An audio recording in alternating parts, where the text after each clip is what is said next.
حدیث کیا ہے؟ مدرسے میں چاہے 10 دن بھی رہا ہو، جو بھی طالب علم مدرسے میں 10 دن بھی رہا ہو، کم از کم ہر ایک طالب علم کو یہ حدیث ضرور یاد ہے۔ وہ حدیث کیا ہے؟ اول العلم معرفت الجبار۔ پیغمبر یہاں قرآن نے کیا کہا؟ تمہارے مقصد ہی خدا کی معرفت۔ پیغمبر علی امیر المومنین نے کہا تمہارے دین کا آغاز سے اول دین ہی معرفت خدا۔ یہاں پہ رسول فرما رہے ہیں اول العلم معرفت الجبار، تمہارے علم کا آغاز کی خدا کی معرفت سے ہوگا۔ اصل علم ہی معرفت خدا ہے، اصل علم معرفت خدا ہے۔ واقع ہم نے جن جن چیزوں کو علم سمجھا ہوا ہے وہ اصلی علم نہیں ہے۔ جس کو آل محمد نے اصلی علم کہا وہ خدا شناسی کا علم ہے، اہل بیت شناسی کا علم ہے، اسی کو ہی علم کہا ہے۔ صلوات پڑھیں محمد وآل محمد کے ساتھ۔ اللہم صلی علی محمد وآل محمد۔ اب اول العلم معرفت الجبار، علم کا اول علم کیا ہے؟ جبار کی معرفت حاصل کرنا، خدا کی معرفت حاصل کرنا۔ اب یہ حدیث 2 حصوں پر مشتمل ہے۔ وآخر العلم تفویض امر الیہ، علم کا آخر کیا ہے؟ اپنے امور کو اس کے حوالہ کر دینا، اس کے سپرد کر دینا، اس کے تفویض کر دینا، سپرد کر دینا، حوالہ کر دینا، یعنی اپنے ہر امور کو خدا کی ذات پر چھوڑ دینا آخری علم ہے۔ یہ حدیث 2 جملوں پر مشتمل ہے۔ اول العلم معرفت الجبار ایک جملہ، وآخر العلم تفویض امر الیہ ایک جملہ۔ اس کو صغرا کبرا بھی کہا جاتا ہے، اور ایک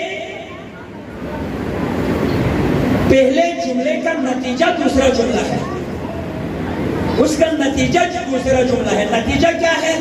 اول العلم معرفت الجبار، علم کا آغاز جبار کی معرفت ہے، خدا کی معرفت ہے۔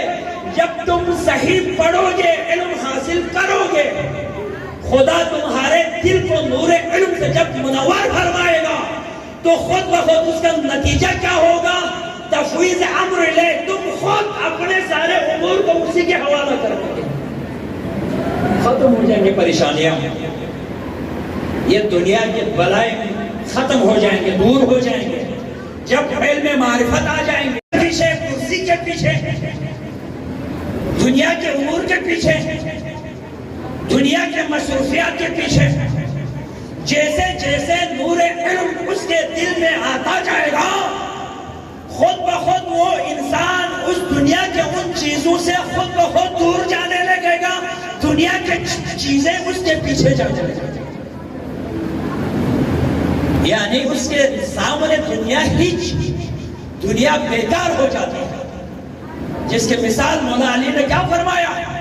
یا دنیا غری لیلی، اے دنیا جا کسی اور کو دھوکہ دے، طلقت کی ثلاثہ، میں علی نے تجھے 3 بار طلاق دی ہے، لا رجعت فیہا، جس کے بعد رجوع کی بھی کوئی گنجائش نہیں ہے۔ اے دنیا مجھے ضرورت نہیں ہے تمہاری، کیوں؟ جب معرفت کے اس مقام پر جب انسان فائز ہوتا ہے تو اس کے سامنے صرف خدا اور خدا کے ذات ہوگا، خدا اور خدا کے ذات۔ مثال پیش کرتا ہوں، قرآن میں امثال پر کافی زور دیا ہوا ہے اور احسن القصص کہا ہوا ہے۔ ان قرآن کے قصائص میں سے بہترین قصہ سورہ یوسف پڑھے ہوں گے، واقعات آپ نے فلم کے ذریعے بھی آپ نے پورا سورہ یوسف کو آپ نے اپنے آنکھوں سے دیکھا بھی ہے۔ واقعہ یوسف، صلوات پڑھے محمد وآل محمد کے ساتھ۔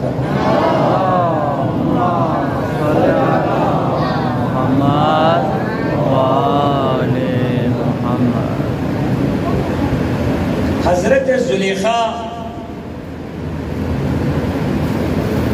نے کتنی کوشش کی یوسف کو حاصل کرنے کے لیے، یعنی زلیخا نے کتنی کوشش کی یہ بتانے کی ضرورت نہیں ہے. ہر کسی نے اس فلم کے ذریعے ہر کسی کو پتا ہے کہ حضرت زلیخا پاگل ہو گئی عشق یوسف میں. حضرت زلیخا پاگل ہو گئی یوسف کے عشق میں. یہ واقعہ آپ نے سنا ہوا ہے کہ حضرت زلیخا کہاں کس حد تک گئی. عشق یوسف پہ دیوانہ بن گئی زلیخا. لیکن ایک دن زلیخا کے دل میں ایک خیال پیدا ہوا. وہ خیال کیا تھا؟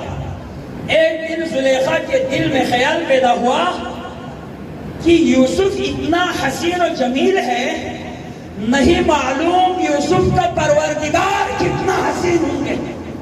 جیسے ہی یہ معرفت کا خیال, عشق محبوب کا خیال زلیخا کے دل میں جیسا ہی پیدا ہونا تھا, زلیخا نے چھوڑ دی یوسف کو.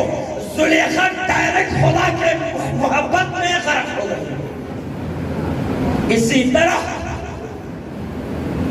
جب تک انسان اپنے خالق حقیقی سے خدا ملتا ہے تو خدا کی قسم اس کو کسی چیز کی ضرورت ہی نہیں ہوتی. دنیا کی ہر چیز اس کے سامنے حقیر نظر آنے لگتا ہے. اسی لیے مولانا امام زین العابدین نے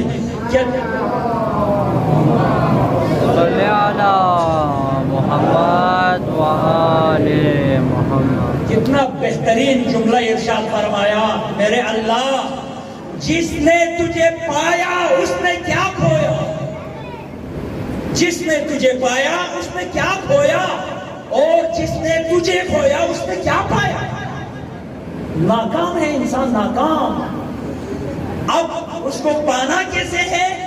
معرفت کے ذریعے. آپ کو اس سے محبت تب ہوگی جب معرفت ہو آپ کے دل میں. بھئی ایک بندہ یہاں پہ کھڑا ہو جاتا ہے آ کر, آپ کے لیے ایک اجنبی ہے. کیوں؟ معرفت نہیں ہے. کل والی مثال سے ہمیں رکھ لینا میرے نونہالو, معرفت نہیں ہے. پھر کوئی آ کر کہتا ہے یہ فلان خاندان سے ہے, تھوڑی معرفت آ گئی, آپ کے دل میں بھی تھوڑا احترام آ جائیں گے. پھر کہا کسی نے اس نے فلان جگہ پر جا کر اتنے تعلیم حاصل کر, اتنے ڈگریاں اس کے پاس ہے, تھوڑی اور معرفت آ گئی, آپ کے دل میں محبت اور بڑھ جائیں گا. یعنی جتنے اس کے بارے میں معلومات ملتے جائیں گے اتنے آپ کے دل میں اس کا احترام بڑھتے جائیں گے, بڑھتے جائیں گے. اسی طرح جتنے بھی ہم معرفت پر کام کریں گے, خدا شناسی پر جب کام کریں گے, خدا کی محبت ہمارے دل میں زندہ ہوتا جائے گا, اور پھر ہمارا دل کرے گا اس خدا کے سامنے جھکنے کا بھی, اور پھر ہمارا دل کرے گا گرم بستر کو چھوڑ کر گرم سردیوں کے موسم میں صبح سویرے اٹھنے کا بھی دل کرے گا, اور اس کے سامنے جا کر سجدہ ریز ہونے کا بھی دل کرے گا. یہ سب کب ہوگا؟ معرفت سے. آپ جتنے پروگرام بنائے نماز کا, آپ جتنے ڈانٹے بچے کو نماز کے لیے, میں نے عرض کیا اس نماز کا کوئی فائدہ ہی نہیں ہے جو زور و زبردستی اور ڈر سے بچے کو پڑھائے. اگر آپ نے بچے کو متقی پرہیزگار بنانا ہو, بچے کو کامیاب بنانا ہو, سب سے پہلے اس کے دل میں خدا کی محبت والی باتیں بتا دے, ڈال دے. خدا کی محبت اس کے دل میں آ جائیں گے, پھر اس کو جگانے کی, اٹھانے کی ضرورت ہی نہیں. اس کی محبت میں اس کی آنکھیں خود بخود کھل جائیں گی. صلوات پڑھے محمد والے محمد کے ساتھ.